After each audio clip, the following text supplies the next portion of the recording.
नमस्कार दोस्तों, आज हम पढ़ने वाले हैं संधारित्र की धारिता के लिए श्रेणी क्रम संयोजन, मतलब capacitor combination of series combination.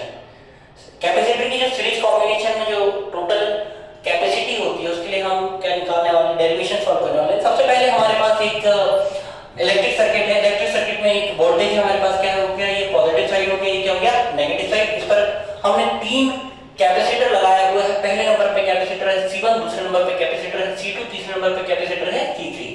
इस पे जब हमने पॉजिटिव चार्ज दिया तो पॉजिटिव चार्ज कहां पर गया, ये चार्ज Q पहले कैपेसिटर पे गया, Q चार्ज दूसरे कैपेसिटर पे गया, तीसरे कैपेसिटर पे गया।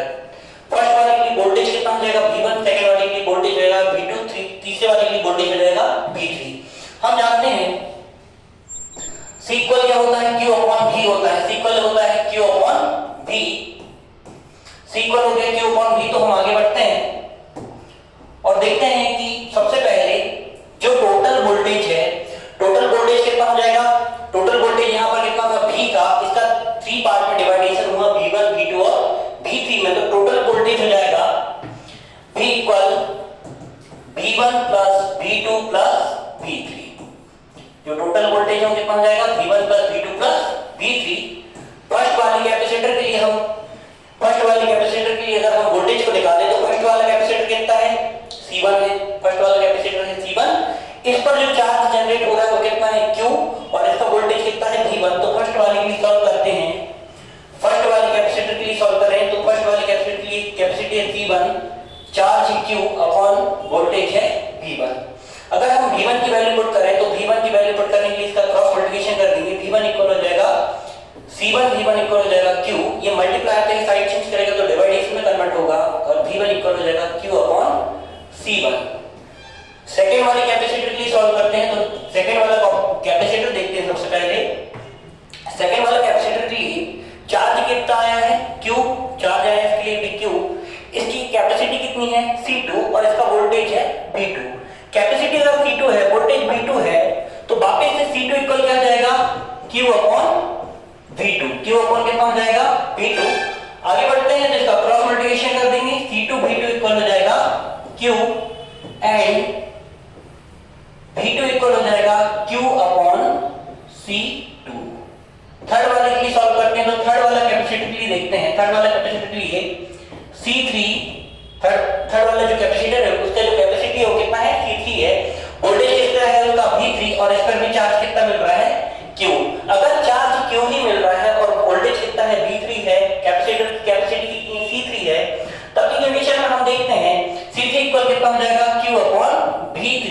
अगर इसका क्रॉस मल्टीप्लिकेशन कर देंगे कितना हो जाएगा, C3 V3 इक्वल हो जाएगा Q। अगर C3 और V3 इक्वल Q हो गया तो हम आगे बढ़ते हैं। V3 इक्वल हो जाएगा Q अपॉन C3। अभी जितना भी हमने वैल्यू निकाला उसको इक्वेशन फर्स्ट में पुट कर देंगे। तो इक्वेशन फर्स्ट में पुट करने पर हम देखते हैं V इक्वल क्या आया है, C।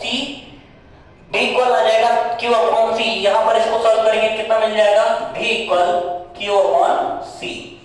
ये सारी वैल्यू हम इक्वेशन फर्स्ट में पुट कर देते हैं। इक्वेशन फर्स्ट में पुट करने पर इक्वेशन फर्स्ट में हम पुट करते हैं। तो इक्वेशन फर्स्ट में हम देखते हैं सबसे पहले Q अपॉन V, C की वैल्यू पुट कर दिया। सेकंड वाले के लिए सॉल्व करते हैं। तो Q upon V1 plus Q upon V2 plus Q upon V3, sorry C1 की वैल्यू पुट किए, C की वैल्यू पुट किए, मतलब कि V1 की वैल्यू पुट किए। यहां पर देखते हैं वापस से V की वैल्यू निकाले, कितनी आई, Q अपॉन C आई। V1 की वैल्यू कितनी आ गई, Q अपॉन C1 आ गई। V2 की वैल्यू कितनी आ गई, Q अपॉन C2, और V3 की वैल्यू आ चुकी है Q अपॉन C3। अगर हम V1, V2 और V3 की वैल्यू और V की वैल्यू अगर पुट कर देते हैं तो वैल्यू पुट करने पर हम देखते हैं अगर हमारा क्या है, चार्ज स्मॉल q है या फिर क्या है, capital Q। Charge small q है या कैपिटल Q, अगर मान लेते हैं चार्ज कितना है, स्मॉल q है, तो Q अपॉन कितना हो जाएगा, C। यहां पर आ जाएगा Q upon C1, Q upon C2, और यहां पर आ जाएगा Q अपॉन C3। अगर इसमें से हमने क्या निकाला, चार्ज Q को कॉमन निकाला, क्या जाएगा, Q upon C equal Q को कॉमन निकाल लेने पर कितना बचेगा अंदर, 1 upon C1 plus 1 upon C2 plus 1 upon C3। Q से Q कैंसिल हो जाएगा, 1 अपॉन C इक्वल हो जाएगा 1 upon C1 plus 1 upon C2 plus 1 upon C3। ये आ गया हमारे पास सीरीज कॉम्बिनेशन, ये आ गया हमारे पास series combination of capacitor, series combination of capacitor. अगर हम बात करें इसके न्यूमेरिकल की, तो इसका न्यूमेरिकल देखते हैं। सबसे पहले अगर हमारे पास 3 कैपेसिटर हैं, अगर 3 कैपेसिटर है और तीनों का जो कैपेसिटी है, तीनों का कैपेसिटी कितना हो, हमारे पास 3 कैपेसिटर और तीनों की कैपेसिटी जो है, तीनों की कैपेसिटी कितनी है, T1 की कैपेसिटी कितनी है 5 फैराड, दूसरा कैपेसिटर है C2, उसकी कैपेसिटी कितनी है 5 फैराड, और तीसरा कैपेसिटर है उसकी कैपेसिटी कितनी हो 15 फैराड। तीन हमारे पास कैपेसिटर दिए हुए हैं 5 फैराड और तीसरे नंबर पे कितना है 15 फैराड। अगर हम इसका सीरीज कॉम्बिनेशन देखते हैं, तो सीरीज कॉम्बिनेशन देख रहे हैं, सीरीज कॉम्बिनेशन में कैपेसिटी या फिर श्रेणी क्रम संयोजन में समतुल्य धारिता कितनी हो जाएगी, C equal 1/C equal 1/C equal हो जाएगा 1/C1 plus 1/C2 plus 1/C3। Value put कर देंगे तो किसकी वैल्यू हो जाएगी, C की वैल्यू हो जाएगी। हमको C की वैल्यू निकालना है। अगर सीरीज कॉम्बिनेशन में इसकी कंप्लीट कैपेसिटी निकालना है, तो कुल कैपेसिटी है, टोटल कैपेसिटी 1/C इक्वल हो जाएगा 1/C1।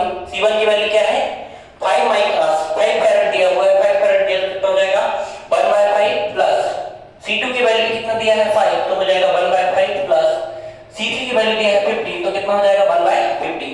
तीनों का अगर हम देखें तो तीनों का एलसीएम कितना आ जाएगा 15, तो डायरेक्ट एलसीएम कितना हो गया 15। 5 से डिवाइड किया तो कितना देंगे, डिवाइड होगा 1 टाइम, 1 into 1 1। 5 से डिवाइड किया कितना टाइम डिवाइड होगा 3 टाइम। फिर से 5 से डिवाइड किया तो 3 टाइम डिवाइड होगा, 3 into 1 3, प्लस 15 से डिवाइड किया तो कितना टाइम डिवाइड होगा 1 टाइम। 15 डिवाइड बाय 15 कितना हो जाएगा 1। 3 प्लस 3 हो गया 6, 6 प्लस 1 कितना हो गया 7। 1/C इक्वल आ गया 7/15, 1/C इक्वल आ गया 7/15, जो कि बच्चों को सबसे पहले कंफ्यूजन होता है कि ये फाइनल आंसर आ गया, तो ये बिल्कुल फाइनल आंसर नहीं आया, क्योंकि हमको कॉम्बिनेशन में क्या दिखाना है, कैपेसिटी दिखाना है इसकी कैपेसिटर की। तो कॉम्बिनेशन में कैपेसिटर की कैपेसिटी 1/C तो है नहीं, कितनी सी कैपेसिटी C की, पलट देंगे डिनोमिनेटर किस में कन्वर्ट हो जाएगा, न्यूमरेटर में कन्वर्ट हो जाएगा, तो C ऊपर पलटेगा कितना हो जाएगा C, 15 ऊपर जाएगा तो हो जाएगा 15 और 7 हो जाएगा नीचे।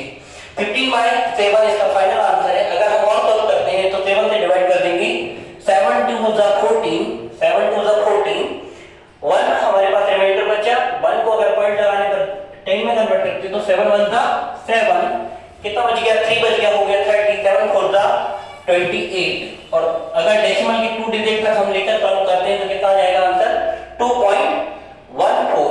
हम देखते हैं अगर किसी भी कैपेसिटर की कैपेसिटी को, कैपेसिटर की कैपेसिटी कितनी है 5 फैराड और कितनी दी हुई है 15 फैराड, इसके बाद भी उसकी जो कैपेसिटी है, कैपेसिटर को कम करना है, तो उसको कौन सी कॉम्बिनेशन में सेट करेंगे, हम कौन से सीक्वेंस में जोड़ेंगे, सीरीज कॉम्बिनेशन में या श्रेणी क्रम में, जिससे कि उसकी जो टोटल कैपेसिटी है वो क्या होगी मिलेगी, हमको डिक्रीज होकर मिलेगी, जो कि कितनी मिलेगी 2.14। Thank you.